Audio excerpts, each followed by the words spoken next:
শহীদ শরীফ উসমান হাদি রহমতুল্লাহি আলাইহি ঢাকা বিশ্ববিদ্যালয়ে আমি থাকতাম মহসিন হলে, উসমান হাদি থাকতো সূর্য সেন হলে। আমাদের হল তাদের হল কাছাকাছি ছিল। যখন শাহবাগে সেই দুষ্কৃতিকারী ইমরান এই সরকারের ডাকে আন্দোলন হয়েছে, তদানীন্তনকালে সেই ফ্যাসিস্ট সাপোর্ট দিয়েছে, তখন স্টিল নাও হাজি মোহাম্মদ মহসিন হলে আমরা থাকি। আমার বন্ধু আছে পিছনে, অ্যাডভোকেট হাফেজ মুয়াজ্জাম হুসাইন, আমাদের বাগেরহাটের, বর্তমান তিনি মাদক নিয়ন্ত্রণ অধিদপ্তরের প্রসিকিউটরের দায়িত্ব পালন করছেন।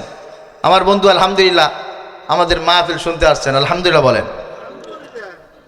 আমরা হাজি মোহাম্মদ মহসিন হলের একই হলে থাকতাম আমরা। সেই সময়ের একজন টকবকে যুবক ছিল হাদি। কি চেয়েছে? বাংলাদেশটা সুন্দরভাবে পরিচালিত হোক, আমাদের ইয়াং জেনারেশন যারা আছে এরা সৎ এবং আদর্শবান হোক, এদের কৃষ্টি কালচার তাহজিব তামাদ্দুন ইসলামিক আলোকে গড়ে উঠুক। এই ছাড়া কি আর কোনো চাওয়া পাওয়া ছিল তার? কথা বলেন। চাওয়া পাওয়া ছিল না।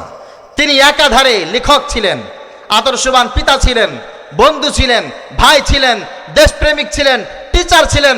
এত সুন্দর করে তিনি মানুষকে টিচিং দিয়েছেন। আমরা রাইতু বিল আইনাইন, স্বচক্ষে খুব কাছ থেকে যেটা উপলব্ধি করেছি। আজকে তো আপনারা শহীদ শরীফ উসমান হাদির কথা শুনে অনেকে আবেগে আপ্লুত হয়েছেন। আমরা সরাসরি দেখেছি, বারবার তার সাথে কথা বলেছি। সেই অবস্থায় বিষয়টা হচ্ছে তাকে অনেকেই পছন্দ করে, আবার অনেকেই অপছন্দ করে। তিনি জীবনের শেষ সময় পর্যন্ত একটা জিনিস বিশ্বাস করেছেন, মৃত্যু হবে, মৃত্যু থেকে আমাকে কেউ বাঁচাইতে পারবে না, কারোর কথায় আমার মৃত্যু হবে না। মৃত্যুর ফয়সালা কোথা থেকে হবে বলেন? আরে এই কথাগুলো যখন তিনি বলেছেন, অনেক মানুষ দাঁত বের করে বিক্সি দিয়ে দিয়ে বলছে এইরকম কথা বলা সহজ, এরকম কথা বলা সহজ। আজকে উসমান হাদি একজন ব্যক্তি, বাংলাদেশের ইতিহাসে এমন কোন পুরুষের জন্ম হয় নাই, মানুষের জন্ম হয় নাই।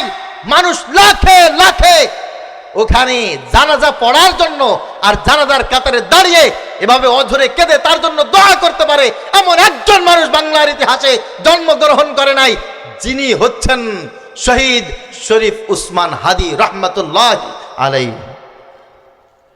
কথা বুঝতে পেরেছেন? তিনি একটা জিনিস মনে করতেন, আমাকে আল্লাহ পাক রব্বুল আলামিন তার গোলামের জন্য পাঠিয়েছেন, আমি যেটা করব সেটা ইবাদত হতে হবে। আমি কখনো কখনো টিচিং দেব, এটা আমার জন্য ইবাদত।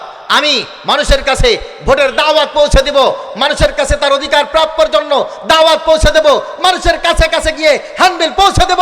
এটা আমার রাজনীতি নয়, এটা আমার ইবাদত। এই জন্য উলামা ইকরাম বলেন, পীর সাহেব হুজুর রহমতুল্লাহি আলাইহি তিনি বলেছেন, আমরা রাজনীতি করি না, আমরা ইবাদত করি। কি করি বলেন? কথা বলেন, কি করি? ইবাদত করি, আমরা রাজনীতি করি না। আমরা যে উদ্দেশ্যে নামাজ পড়ি, সেই উদ্দেশ্যে আমরা মঞ্চে ময়দানে কথা বলি।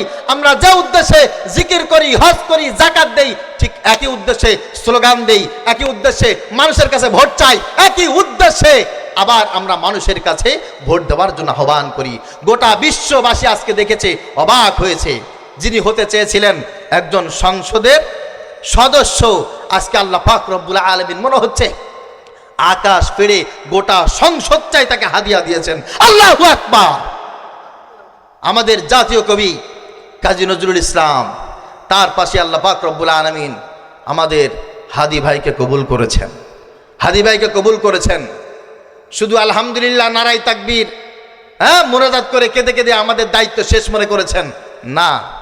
স্পষ্ট ভাষায় মুসলমান শুনে রাখো, মুসলমান শুনে রেখো, তিনি জীবনে একটা কথা বলেছেন বারবার, আমাকে যদি কেউ গুলি করে মেরে ফেলে আমার কোনো আফসোস নাই, তবে কথা হচ্ছে আপনারা অন্ততপক্ষে খুনির বিচারটা করবেন। আমি ইমরান বিন লুৎফর আপনাদেরকে সেম কথা বলছি, এই বাহির দিয়ে যদি আমাকে কেউ গুলি করে মারে, আমি আপনাদেরকে একটা কথা বলবো, আমার জন্য মায়া কান্না করার দরকার নাই, আমার জানাজা পড়ার জন্য ব্যাকুল হওয়ার দরকার নাই। আপনারাও আমার খুনির বিচার করবেন, এটা আপনাদের কাছে আমার শেষ কামনা, আমার শেষ ইচ্ছা। আপনারা বাড়ি বসে খুব কান্নাকাটি করবেন না। কারা হত্যা করেছে? বাংলাদেশের পুলিশ প্রশাসন, এই গভর্নমেন্ট চাইলে 1 ঘন্টার বেশি সময় লাগবে না সেই সন্ত্রাসীকে ধরে, সেই খুনিকে ধরে বিচার করতে। ঠিক কিনা বলেন? এখনো পর্যন্ত কেন সেই খুনি বাহিরে আছে, এটার বিচার আপনারা চান না? কথা বলেন। আজকে হাদি শহীদ হয়েছে, আগামীকালকে আমাদের বাংলাদেশের কোনো আলেম নিরাপদ থাকবে না। আমাদের আগামীকালকে ডক্টর মোহাম্মদ ইউনূস সহ এদেশের কোনো এমপি মন্ত্রী, এদেশের কোনো নেতা নেত্রীর কোনো নিরাপত্তা থাকবে না যদি এই বিচার এই অবস্থায় রেখে দেওয়া হয়। এই জন্য আমরাও চাই এই খুনের বিচার হোক। ঠিক কিনা বলেন? ঠিক কিনা বলেন? শরীফ ওসমান হাদি ভাই রহমতুল্লাহি আলাইহি তার স্ত্রীকে দেখে শিক্ষা নেন। আমরা তো স্ত্রীদেরকে একটু মডার্ন চাই, ঠিক কিনা? এ হতে হবে, ও হতে হবে, তা হতে হবে। আর তোমরা তো মিয়া যুবক ভাইয়েরা, যেই নেতার স্ত্রী পোস্টারে দেখতে যত সুন্দর, সেই নেতার পিছনে পিছনে তোমরা ঘোরো। আমরা দেখেছি তো চেয়ারম্যানকে চেয়ারম্যান বলে একবার, আর বাড়ি যা ভাবি ভাবি বলে 70 বার। আছে না নাই? আছে না নাই? নেতাকে আব্বা বলে 10 বার, আর নেতার স্ত্রীকে আপা বলে 70 বার। কেন? নেতাকে যত দেখলে ভালো লাগে তার চাইতে নেতার স্ত্রীকে দেখতে আরো বেশি ভালো লাগে। যুবক ভাইয়েরা, শিক্ষা নাও। শহীদ শরীফ উসমান হাদি রহমতুল্লাহি আলাইহি এত বড় মিডিয়া ব্যক্তিত্ব, এত বড় জনপ্রিয়, বাংলাদেশের ইতিহাস নয়, আজকের দিনে সমস্ত বিশ্বব্যাপী একটা নাম সবচাইতে বেশি উচ্চারিত হয়েছে, তা হচ্ছে হাদি।